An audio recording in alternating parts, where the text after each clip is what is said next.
అదేవిధంగా మీడియాలో సోషల్ మీడియాలో ఈ సన్నాలకి 500 రూపాయల బోనస్ కొనసాగింపుపై కొన్ని అనుమానాలు వ్యక్తం అవుతున్నాయి.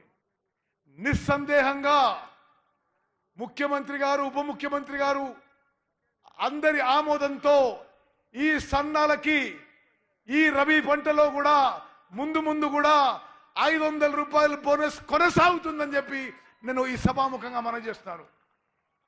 రాష్ట్ర మేలు కోసం, వరి రైతుల మేలు కోసం మరి మేము ఇచ్చే సలహా, మీరు ఏ సన్న రకాలు వేసినా మేము బోనస్ ఇవ్వబోతున్నాము. మీరు ఏ వరిలో ఏ సన్న రకాలు ఏ వెరైటీస్ ఇచ్చినా మేము బోనస్ ఇవ్వబోతున్నాము. కానీ వ్యవసాయ నిపుణులు, అగ్రికల్చర్ సైంటిస్ట్ యొక్క అభిప్రాయం మేరకు మీరు తెలంగాణ సోనా కానీ బీపీటీ రకాలు వేసుకోవాలి, ఎంత ముందేసుకుంటే అంత బెటర్ అని కేవలం సలహాగా ప్రభుత్వం తరఫున నేను మనవి చేస్తున్నాను.